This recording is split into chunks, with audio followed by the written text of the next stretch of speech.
सरस्वती माध्यमिक आणि उच्च माध्यमिक विद्यालय अकोडी पुणे 35. प्राध्यापक शेख मुमताज. तर मित्रांनो, आज आपण प्रकरण क्रमांक 3 मागणीचे विश्लेषण म्हणजेच डिमांड ॲनालायसिस या प्रकरणातील मागणीचा सिद्धांत किंवा मागणीचा नियम हा भाग आज पाहणार आहोत. याच्या अगोदर आपण या प्रकरणातील मागणी म्हणजे काय, मागणीचे असणारे प्रकार, मागणीची असणारी संकल्पना आणि बाजार मागणीवर परिणाम करणारे घटक हा भाग पाहिलेला आहे. आता आज मी तुमच्यासमोर घेऊन आलेले आहे प्रकरण क्रमांक 3 मधील भाग 3 मागणीचा नियम. याच्यामध्ये मागणीचा नियम पाहताना आपण या ठिकाणी याला म्हटलं जातं लॉ ऑफ डिमांड. आता लॉ ऑफ डिमांड याचा अर्थ की हा सिद्धांत पाहताना आपण सिद्धांत हा 4 टप्प्यांमध्ये पाहावा लागतो. पहिला जो टप्पा आहे तो म्हणजे प्रस्तावना, दुसरा आहे तो म्हणजे सिद्धांताचे विधान, तिसरा टप्पा आहे तो म्हणजे मागणी पत्रक, याला आपण कोष्टकसुद्धा म्हणू शकतो, आणि चौथा टप्पा आहे तो म्हणजे मागणी वक्र. म्हणजे अशा पद्धतीने 4 टप्प्यांमध्ये आपण या ठिकाणी मागणीचा नियम याचा अभ्यास करणार आहोत. आता हा नियम पाहताना पहिला जर मुद्दा पाहायचा म्हटलं प्रस्तावना, तर मागणी म्हणजे काय हे आपल्याला अगोदरच माहीत आहे की या ठिकाणी नुसती इच्छा की आपण एखादी वस्तू आपल्याला खरेदी करायची आहे, तर नुसती इच्छा आपण दर्शवली किंवा नुसती इच्छा दाखवली, अरे ही वस्तू आहे ती मला खरेदी करायची आहे, तर त्याला मागणी म्हणता येत नाही. तर मागणी पूर्ण होण्यासाठी व्यक्तीजवळ इच्छा असणं आवश्यक आहे, त्याच्याबरोबर खर्च करण्याची तयारी असली पाहिजे, आणि तिसरा महत्त्वाचा भाग म्हणजे त्या व्यक्तीजवळ पैशाचं पाठबळ असणं आवश्यक आहे. आपण हे पाहिलेलं आहे की 3 गोष्टी पूर्ण झाल्याशिवाय मागणी पूर्ण होऊ शकत नाही.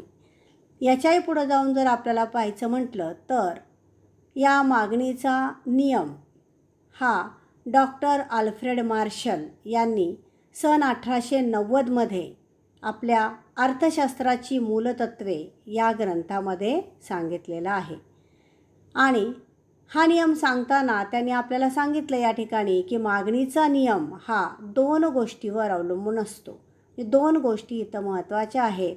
या ठिकाणी पहिली गोष्ट म्हणजे या ठिकाणी किंमत, आणि दुसरी महत्त्वाची गोष्ट म्हणजे मागणी. म्हणजे किंमत आणि मागणी या 2 घटकांचा या ठिकाणी विचार केलेला आहे. मग किंमत आणि मागणी या 2 घटकांचा संबंध कसा असतो, कशा पद्धतीने संबंध आपण दाखवू शकतो, हे या नियमामध्ये स्पष्ट केलेले आहे. याच्यानंतर दुसरा मुद्दा पाहायचा म्हटलं तर सिद्धांताचे विधान. आता सिद्धांत काय सांगतो की प्राध्यापक आल्फ्रेड मार्शल यांच्या मते, आल्फ्रेड मार्शल यांनी हा सिद्धांत मांडलेला आहे, म्हणून प्राध्यापक आल्फ्रेड मार्शल यांच्या मते इतर परिस्थिती स्थिर असताना वस्तूची किंमत वाढली असता मागणी ही घटते, आणि या उलट वस्तूची किंमत कमी झाली तर मागणी काय होते, वाढते. हाच नियम जर आपल्याला दुसऱ्या शब्दामध्ये पाहायचं म्हटलं तर इतर परिस्थिती कायम असताना म्हणजे इतर परिस्थिती स्थिर असणे किंवा इतर परिस्थिती कायम असणे, दोन्हींचा अर्थ कसा आहे, सारखाच आहे. म्हणून इतर परिस्थिती कायम असताना वस्तूच्या किमतीत वाढ होते तेव्हा वस्तूच्या मागणीत घट होते, आणि या उलट वस्तूच्या किमतीत घट होते तेव्हा वस्तूच्या मागणीत वाढ होते. म्हणजेच अशा प्रकारे किंमत आणि मागणी या 2 घटकांचा संबंध आपल्याला या ठिकाणी स्पष्ट झालेला दिसतो. मग मित्रांनो, जर आपल्याला हा नियम लक्षात ठेवायचा असेल तर अगदी सोपं आहे. लक्षात ठेवताना आपण असं लक्षात ठेवू शकतो, किंमत कमी मागणी जास्त किंमत जास्त, मागणी कमी. म्हणजे अशा पद्धतीने आपण याची मांडणी नंतर नियमामध्ये किंवा शब्दामध्ये करू शकतो. पण लक्षात ठेवायला अतिशय सोपं आहे की किंमत कमी, मागणी जास्त आणि किंमत जास्त, मागणी कमी. म्हणजे मागणी आणि किंमत या दोन घटकांचा जो संबंध आहे तो संबंध कसा असतो? परस्पर विरोधी असतो किंवा उलट असतो, हे आपल्या लक्षात येते. याच्यानंतर पुढचा तिसरा टप्पा किंवा तिसरा भाग पाहायचा म्हटलं तर या तिसऱ्या भागामध्ये मागणी नियमपत्रक हा तिसरा भाग आहे. म्हणजेच आपण त्याला म्हणतो कोष्टक. आता कोष्टक किंवा मागणी नियमपत्रक म्हणजे आपण इथं कोष्टक 2 भागामध्ये या ठिकाणी विभागणार आहोत. पहिला जो भाग आहे किंवा पहिला जो रकाना आहे त्याच्यामध्ये आपण काय घेणार आहे? क्ष वस्तूची किंमत, की जी आपण वस्तू घेतलेली क्ष वस्तू समजा आपण घेतली आणि ती क्ष वस्तूची किंमत ही आपण कशामध्ये घेणार आहोत? रुपयामध्ये घेणार आहोत. याच्यानंतर क्ष वस्तूची मागणी. आता क्ष वस्तूची मागणी ही आपण किलोमध्ये घेणार आहोत. म्हणजे सुरुवातीला आपल्याला कोष्टकामध्ये दिसतंय की सुरुवातीला आपण 50 रुपये किंमत घेतलेली आहे. आता 50 रुपये किंमत असताना समजा मागणी ही 1 किलोची आलेली आहे. 50 रुपये किंमत असताना मागणी 1 किलोची आली. नंतर किंमत ही 50वरून 40 रुपये ही अशी कमी झालेली आहे. म्हणजे 10 रुपयाने किंमत काय होते? कमी होते. त्याच्यानंतर आणखी किंमत 30 रुपये होते, 20 रुपये होते, 10 रुपये होते. म्हणजे किमतीमध्ये सुरुवातीपासून 10-10 रुपयाचा आपण फरक घेतलेला आहे. म्हणजे या ठिकाणी 50 रुपया किंमत असताना ती 10-10 रुपयाने किंमत काय केली? आपण कमी केली. किंमत जसजशी कमी होत गेली तसतशी दुसऱ्या विभागामध्ये जिथं आपल्याला मागणी दिलेली आहे ते जर पाहिले तर सुरुवातीला मागणी 1 किलोची होती. नंतर 40 रुपये किंमत असताना मागणी 1 किलोने वाढली, म्हणजे 2 किलो झाली. त्याच्यानंतर किंमत 30 रुपये असताना मागणी 3 किलोची झाली. किंमत 20 रुपये असताना मागणी 4 किलोची झाली आणि किंमत 10 रुपये असताना मागणी ही 5 किलोची झालेली आहे. याचा अर्थ काय होतो की किंमत सुरुवातीपासून जसजशी कमी होत जाते, बघा, किंमत सुरुवातीपासून जसजशी कमी होत जाते तसतशी मागणी जी आहे ती मागणी हळूहळू वाढत जाते. याच्यावरून आपल्या काय लक्षात येते की किंमत कमी होत गेली तर मागणी ही वाढत जाते आणि किंमत वाढत गेली तर मागणी ही कमी होत जाते.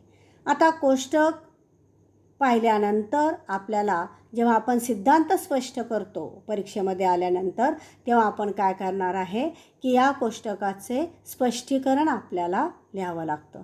आता स्पष्टीकरणामध्ये आपण काय लिहितो की जे आपल्याला कोष्टकामध्ये आपण लिहिलेलं आहे त्या कोष्टकाचीच माहिती आपण या ठिकाणी स्पष्टीकरणामध्ये लिहित असतो. आता मागणी पत्रकाचे स्पष्टीकरण करताना जे तक्त्यामध्ये दिसतंय ते आपल्याला इथं लिहायचं आहे. काय की तक्त्यामध्ये दर्शवल्याप्रमाणे जेव्हा क्ष वस्तूची किंमत प्रति किलोस 50 रुपये असते, बघा क्ष वस्तू घेतलेली आहे, क्ष वस्तूची किंमत प्रति किलोस 50 रुपये आहे, तर 50 रुपये किंमत असताना मागणी ही 1 किलोची होते. जेव्हा किंमत या ठिकाणी 40 रुपये होते तेव्हा मागणी ही 1 किलोने वाढते, म्हणजे ती 2 किलो होते. किंमत 30 रुपये असताना मागणी ही 3 किलोची होते आणि त्याच्यानंतर किंमत 20 रुपये असताना मागणी 4 किलोची झालेली आहे. जेव्हा किंमत 10 रुपये होते तेव्हा मागणी 5 किलोची होते, म्हणजे 5 किलोपर्यंत मागणी ही वाढते.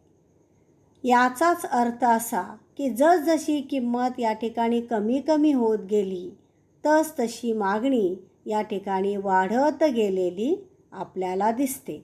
या उलट जर आपण पाहिलं तर किंमत या ठिकाणी वाढत गेली तर मागणी आपोआपच काय होते? कमी कमी होत जाते. याचा अर्थ मागणीचा नियम जर आपण पाहिला तर या मागणीच्या नियमामध्ये किंमत आणि मागणी यांचा आपल्याला संबंध स्पष्ट झालेला दिसतो आणि हा संबंध व्यस्त स्वरूपाचा असतो. व्यस्त म्हणजे उलट स्वरूपाचा असतो हे आपल्या लक्षात येते.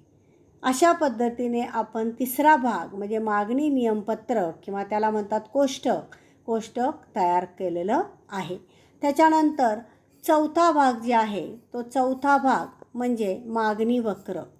आता मागणी वक्र म्हणजे आपल्याला या ठिकाणी आकृती काढायची आहे, मागणी वक्र काढायचं आहे आणि हा मागणी वक्र काढण्यासाठी आपल्याला सिद्धांतामध्ये सुरुवातीपासून आपण 2 घटक पाहिलेले आहेत.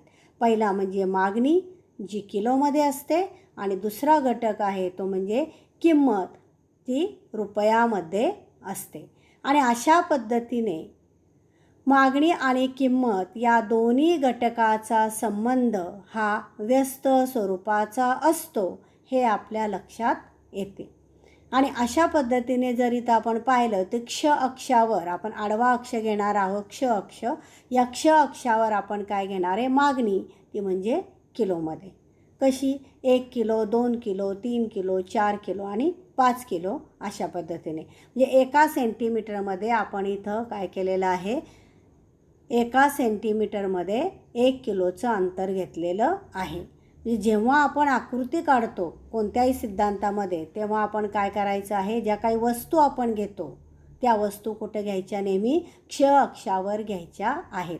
आणि इतर जो उरलेला दुसरा घटक आहे तो दुसरा घटक आपण कुठं घेणार आहे, य अक्षावर घेणार आहोत. मग इथं मागणी ही वस्तूंची होते आणि म्हणून मागणी आपण कुठं घेणार आहे, क्ष अक्षावर, ती आपण घेतलेली आहे 1 2 3 4 5 अशा पद्धतीने. त्याच्यानंतर हा जो उभा य अक्ष दिसतो आहे आपल्याला, य अक्ष, त्या य अक्षावर आपण काय घेतलेलं आहे, किंमत घेतलेली आहे. आता किंमत ती कशी, 10 20 30 40 50 अशा पद्धतीने. म्हणजे 10पासून किंमत आपण 20 30 40 50 अशा पद्धतीने 1 सेंटीमीटरमध्ये 10 रुपये असं अंतर घेतलेलं आहे. म्हणजे या ठिकाणी जर आपण पाहिलं तर किंमत आणि मागणी या दोन्हीमध्ये असणारा संबंध आपण या आकृतीद्वारे स्पष्ट करणार आहोत. आता बघा, आपण पाहिले कोष्टकाचं निरीक्षण करूनच आपल्याला या ठिकाणी आकृती पूर्ण करायची आहे, हे लक्षात घ्या अगोदर. मग आता सुरुवातीला काय आलेलं आहे की किंमत 50 रुपये असताना, म्हणजे किंमत इथं 50 रुपये आहे. आता इथं 50 रुपये किंमत असताना मागणी कशी झालेली आहे की मागणी ही 1 किलोची होते. म्हणजे 50पासून 1 पर्यंत बरोबर इथं आपल्याला काय करायचं आहे, खाली यायचं आहे. त्याच्यानंतर पहिला बिंदू आपण स्थापलेला आहे 50 आणि 1 इथे. नंतर किंमत कशी होते, किंमत 40 रुपये होते. किंमत 40 रुपये होते तेव्हा मागणी ही या ठिकाणी 2 किलोची होते. म्हणजे 2 किलो म्हणजे 40पासून आपण इकडे 2 किलो जे आहे या बिंदूपासून निघणार आणि 40च्या इथं बरोबर इथं बिंदू स्थापणार.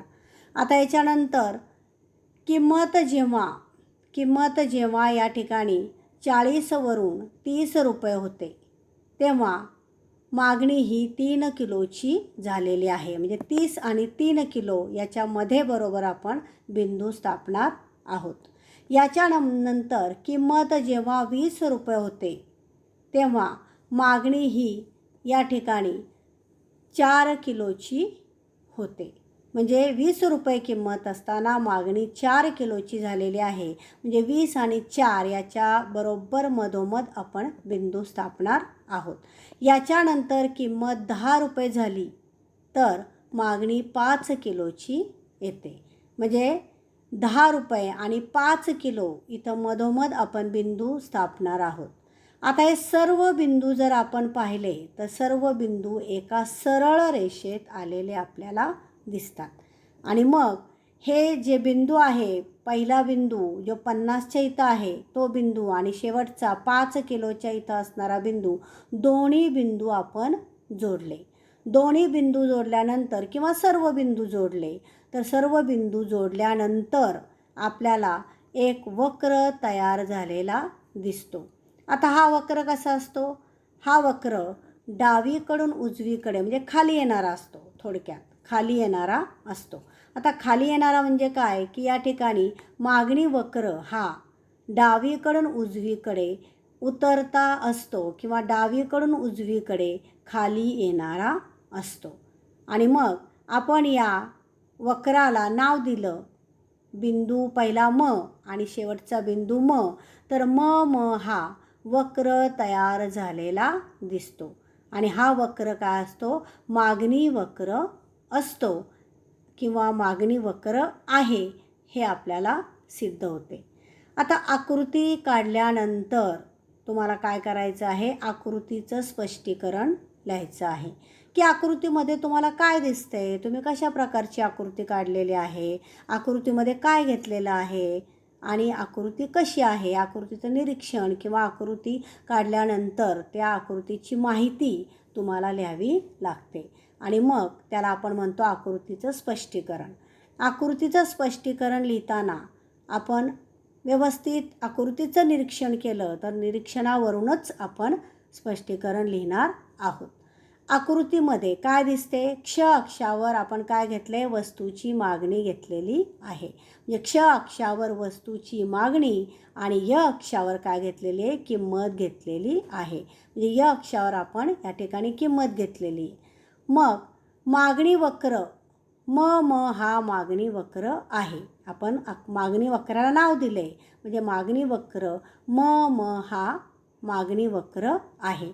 आता तो वक्र कसा जातो, डावीकडून उजवीकडे खाली येणारा असतो किंवा खाली घसरणारा असतो. म्हणजे मागणी वक्र हा, हे आपल्या लक्षात येतं आकृती काढल्यावर की मागणी वक्र हा डावीकडून उजवीकडे खाली येणारा असतो. म्हणजेच मागणी वक्राचा आकार जो आहे तो आकार कसा असतो, ऋणात्मक असतो. आता ऋणात्मक आकार असतो म्हणजे काय की मागणी वक्र जो आहे यामध्ये किंमत आणि मागणी यांचा असणारा संबंध इथं दर्शविला जातो. आणि म्हणून याला म्हटलं जातं की मागणी वक्राचा आकार हा ऋणात्मक असतो. म्हणजे अशा प्रकारे जर आपण पाहिलं तर मागणी नियम आपण इथं स्पष्ट केलेला आहे. अगदी सोपा, तुम्हाला सहज समजेल, सहज लक्षात येईल असा हा नियम आहे की मागणी नियम किंवा मागणी सिद्धांत आणि मागणीचा सिद्धांत हा परीक्षेला तुम्हाला थोडक्यात उत्तरे लिहा यामध्ये जर आला तर तो 4 मार्काला प्रश्न असतो. आणि जर सविस्तर उत्तरे लिहा याच्यामध्ये प्रश्न आला तर तो या ठिकाणी 8 मार्काला प्रश्न असतो. मग 8 मार्कापैकी अशा पद्धतीने सिद्धांत स्पष्ट करण्यासाठी तुम्हाला इथं 6 मार्क दिलेले असतात. जसा तुम्ही सिद्धांत स्पष्ट करणार आहात तसे तुम्हाला या ठिकाणी गुण दिले जातात. म्हणजे थोडक्यात कसा आपण सिद्धांत पाहिला की 2 गोष्टी लक्षात ठेवायच्या आहेत की किंमत कमी मागणी जास्त, किंमत जास्त मागणी कमी. म्हणजेच इतर परिस्थिती स्थिर असताना जेव्हा एखाद्या वस्तूची किंमत कमी होते तेव्हा मागणी वाढते आणि याच्या उलट जेव्हा एखाद्या वस्तूची किंमत वाढते तेव्हा मागणी आपोआपच काय होते, कमी होते. असा आहे हा मागणीचा सिद्धांत. लक्षात ठेवा.